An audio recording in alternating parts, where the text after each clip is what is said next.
लोगों को प्रणाम करने की जरूरत नहीं है, पैरों में पड़ने की जरूरत नहीं है, भगवान की तो सीधे गले पड़ने की जरूरत है, हाथ पकड़ने पर करने की जरूरत है।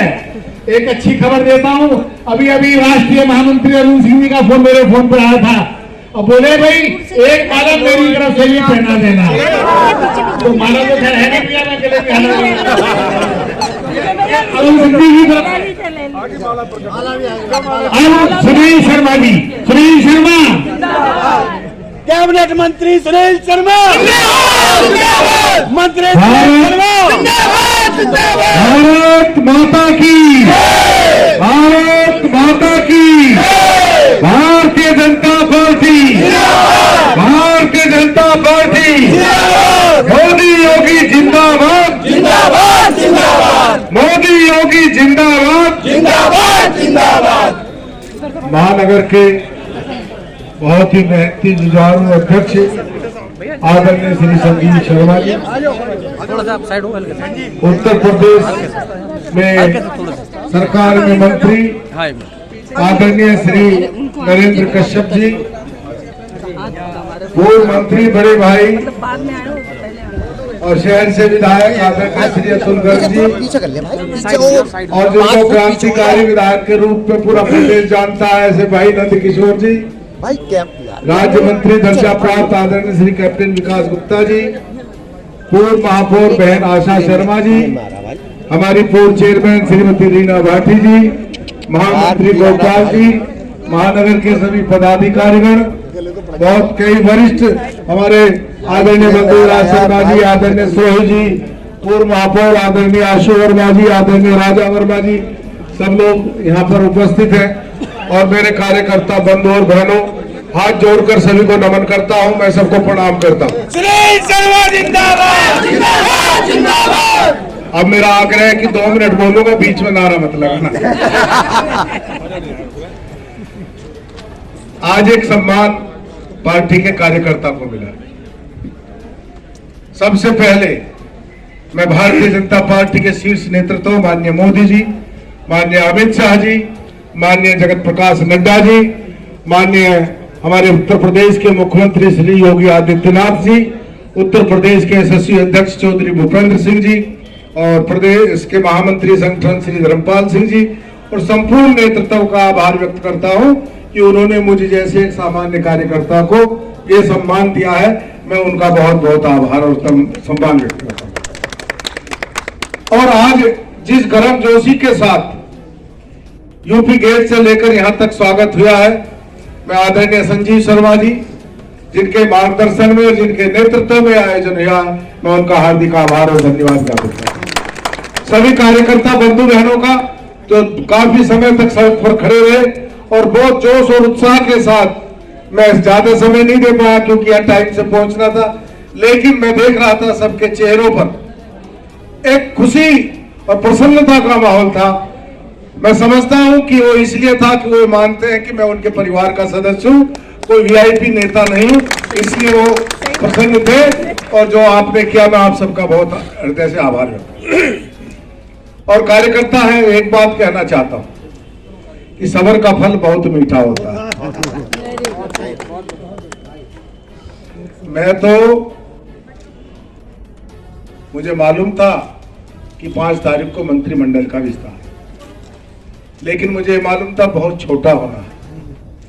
तो इस आत्मविश्वास से लबालब था कि मेरा तो कोई मतलब ही नहीं है। अगर ये जरा सा भी मुझे संदेह हो तो मैं तो लखनऊ में बैठा होता।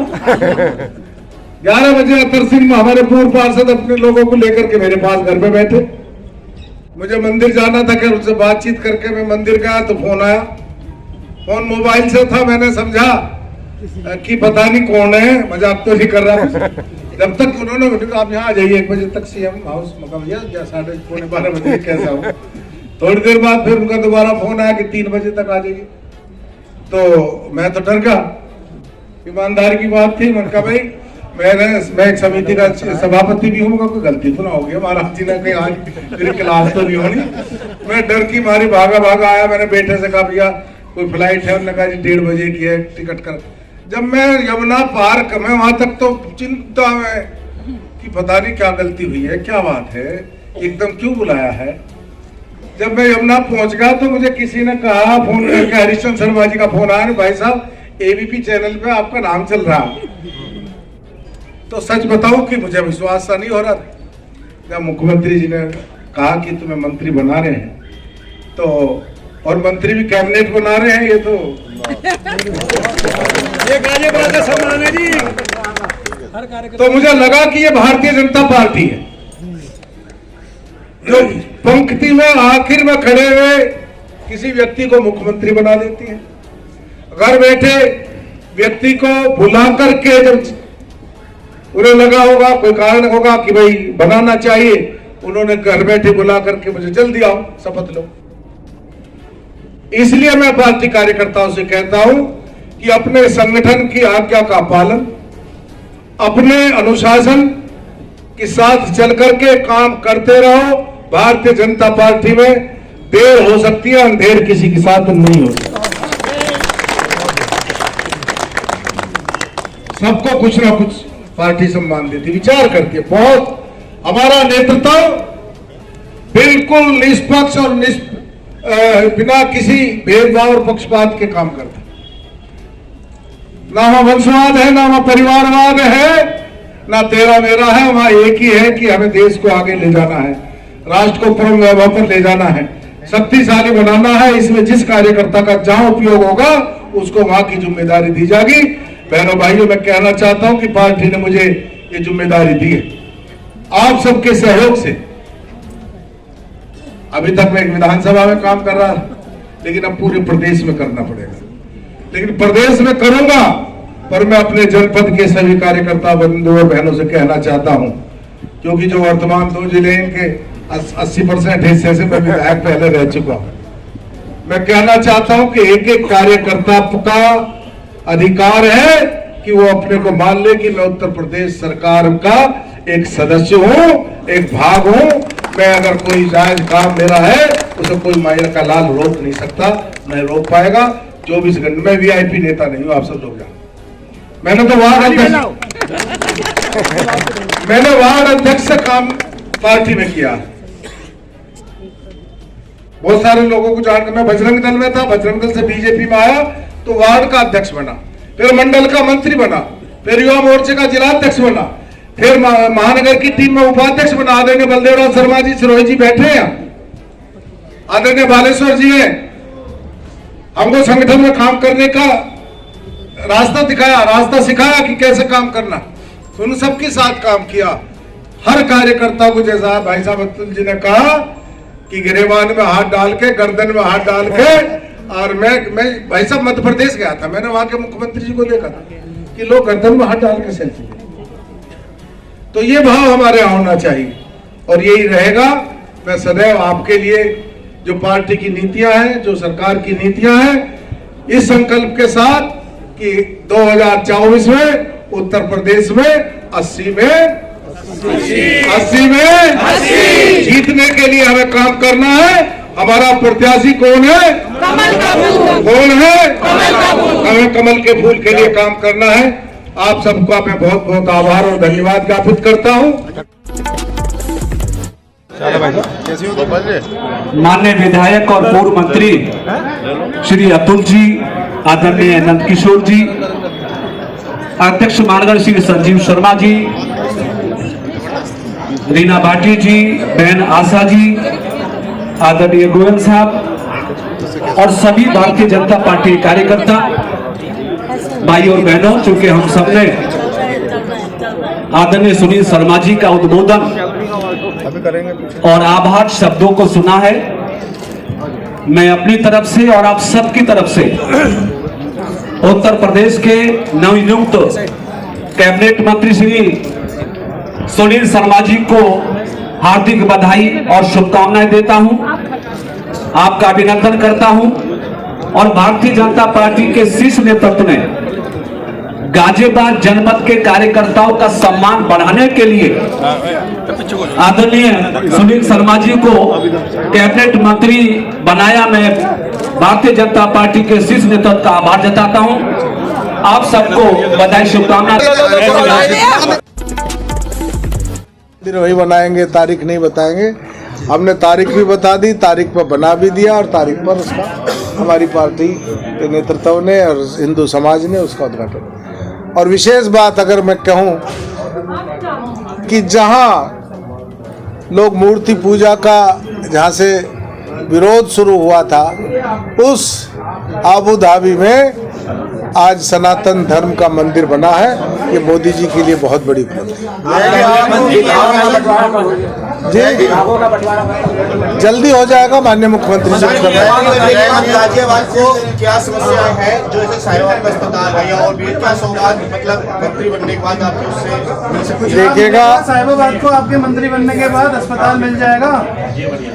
साहिबाबाद का मंत्री नहीं हूँ मैं, साहिबाबाद का विधायक हूँ और मैं मंत्री पूरे प्रदेश का हूँ। पावर बढ़ गई है, ठीक है ना। के नाते आपसे साहिबाबाद का विधायक होने के नाते साहिबाबाद की हर समस्या के लिए पहले भी काम करता रहा हूँ, आगे भी करूँगा और हर समस्या के समाधान के लिए कार्य करूँगा। और एक मंत्री के रूप में जो सरकार की नीतियाँ हैं, जो सरकार के काम हैं, वो पूरे प्रदेश के लिए करना मैंने शपथ ली है। उसमें ना मेरा कोई भेदभाव है, ना आप लोगों ने शपथ सुनी भी होगी कि बिना किसी पक्षपात के हमको काम करना है, बिना किसी। और मोदी जी का नारा भी है, सबका साथ सबका विकास। तो एक मंत्री के रूप में मुझे पूरे प्रदेश में काम करना है और एक विधायक के रूप में मैं अपने क्षेत्र की समस्याओं को समाधान करूँगा। साहिबाबाद की जो डिमांड थी, साहिबाबाद की जो डिमांड थी, आपके विधायक रहते हैं, जब आप कैबिनेट बन गए जी, तो जो डिमांड है उन्हें पूरा माना जाए उन्हें। देखिएगा, हर डिमांड पे काम हो रहा। खोड़ा का हमने पानी स्वीकृत हो गया, सरकार से स्वीकृति हो चुकी, वो बड़ी समस्या थी। अभी साहिबाबाद में 53 प्राथमिक स्वास्थ्य केंद्र खुल चुके हैं। कितने? 53, जिनमें कुछ पीएचसी हैं, कुछ ये हेल्थ वेलनेस सेंटर है। हर एक पर एक एमबीबीएस डॉक्टर, नर्स, एएनएम, वहाँ जो डिलीवरी तक की सुविधाएं, ब्लड टेस्ट, सारे सर्जरी को छोड़ करके तमाम कार्य उन पर होते। ऐसे 53 ही हमारी सरकार में खुले हैं। संजीव शर्मा के नेतृत्व में, महानगर अध्यक्ष के नेतृत्व में आपका बड़ा जोरदार स्वागत हुआ है, सुनने को आ रहा है कि आपको ऐसी उम्मीद थी कि आज इतना जबरदस्त स्वागत होगा इनके नेतृत्व में? क्यों, आपको संजीव शर्मा जी की क्षमताओं पर कुछ शक है? आपको कैबिनेट मंत्री बनने के बाद आप साहिबाबाद को क्या दोगे? मैंने कहा ना, नहीं, क्या विशेष दोगे? आपसे जो आपका सपना भी रहा हो, बाकी सबसे बड़ी विधानसभा, सबसे बड़ी चीज देखिएगा, है। क्या मंत्री दोगे का साहिबाबाद को? प्रतिनिधित्व दे ही दोगे आप? मंत्री जी का प्रतिनिधित्व मिल ही जाएगा? वो है पार्टी तय करेगी, नहीं, आप साहिबाबाद को संगठन क्या तय दोगे? करेगा। नंबर 1, मैं पिछले 2017 के बाद से मैंने विधायक के रूप में भी कोई प्रतिनिधि नियुक्त नहीं किया, केवल मेरे कार्यालय पर बना। संगठन मुझसे कहेगा कि प्रतिनिधि बनाना है, तो जैसे संगठन तय करेगा उसे प्रतिनिधि आज बनाना। आपने अपने बात स्वागत से कुछ प्रतिनिधि कहना की नहीं चाहिए? है, साहिबाबाद के आप क्या दोगे? मैंने कहा साहिबाबाद विधानसभा की, मैं एक बात, साहिबाबाद की एक समस्या की बात नहीं करता हूँ, मैं साहिबाबाद की हर समस्या जो भी होगी उसका निराकरण करूंगा। अब ये बताइए, विधायक रहते हुए- आपके विधायक रहते हुए लोकसभा चुनाव आ गया है, आप गाजियाबाद में प्रतिनिधित्व कर रहे हैं, गाजियाबाद सीट पे आपकी जिम्मेदारी बढ़ गई है, जीत का अंतर क्या मान रहे हैं? पहले 7 लाख कहा जा रहा था, अब कितना बढ़ जाएगा? 7 लाख में प्लस हो जाएगा, 8 हो जाएगा, 8.5। 7 से तो प्लस ही रहेगा। नहीं, एक बात और बता दो, विधायकों की जो स्थिति पहले थी कि वर्तमान संसद का कुछ विरोध था विधायकों की तरफ से, आप कैबिनेट मंत्री बनने के बाद देखिएगा, विधायकों की ये मीडिया की कहानी है कि विधायकों का विरोध है। हमारे सांसद, हमारे माननीय सांसद हैं और जो सांसद का सम्मान है हम वो सम्मान करते हैं। हम सारे विधायक गाजियाबाद के मिलजुल करके काम करते हैं, तो इससे जनता को, हमारे क्षेत्र की कार्य जो पब्लिक है उसको भी अच्छा रिजल्ट मिलता है। वोटों से जीतेंगे जनरल साहब। जिसे भी पार्टी टिकट देगी वही, मैं पार्लियामेंट्री बोर्ड नहीं हूँ। आज पार्टी टिकट तय कर रही है। चीफ जो हमारी सीईसी है, इलेक्शन कमेटी है, जिसको भी प्रत्याशी घोषित करेगी वो ही पहले से ज्यादा वोटों से जीतेगा, चाहे वह प्रत्याशी कोई भी। जनता की सुनवाई आपके मंत्री बनने के बाद और मजबूत होगी गाजियाबाद के अंदर। कई बार ऐसा लगता है, कार्यकर्ता मीटिंग में कहते हैं, प्रभारी मंत्री वगैरह आते हैं, सब परेशान होते हैं कि अधिकारी सुनते नहीं हैं। इसको लेकर कुछ देखो, ये मैं अगर यहाँ से हूँ और मैं कैबिनेट मिनिस्टर हूँ तो कार्यकर्ता और क्षेत्र की जनता के लिए एक सुविधा तो होगी ही कि भाई वो अपनी बात मंत्री से कह सकते अधिकारियों हो। का जो विषय बार बार आता है, आपके सामने भी आया, आप विधायक रहते जी, आप कैबिनेट में हो आप, तो अब क्या उस समस्या का हल माना जाए? नहीं, अधिकारी हमारा देखिए ऐसा नहीं है। विधायक जो अपनी हठमर्जिता अपना रहे थे, विधायक नहीं उसके अधिकारी, तो उस पर अंकुश लगेगा? आप बताइए कौन अधिकारी हठधर्मिता अपना रहा आप ही है? कहते हो आपके बताओ, मेरा एक बयान बताओ कभी हमने कहा हो कि विधायक ये एक भी विधायक का कोई ऐसा बयान हो अच्छा सुनील जहाँ उन्होंने कहा हो कि अधिकारी हठधर्मिता आज अपना आपने रहे हैं। अपने सुनील जी आपने कह दिया, मीटिंग में आपने कई बार आपने ये कह दिया कि विधायकों का बयान नहीं है, लेकिन जब भी संगठन की बैठक होगी उसमें बार प्रभारी मंत्रियों के साथ, जी, तब ये मुद्दे उठे हैं।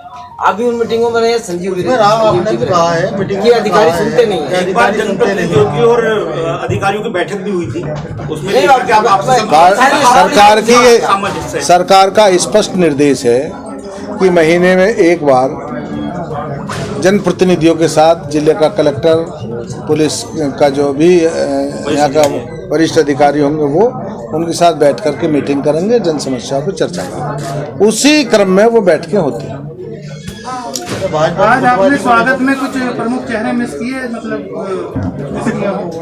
या महापौर का कहना इतना चाह रहे हो? जबरदस्त स्वागत था, महापौर का कहना चाह रहे हो? इतना जबरदस्त स्वागत था संजीव जी के द्वारा कि वास्तव में कि मैं तो सोच ही नहीं पा रहा हूँ कि आप क्या रहे हैं।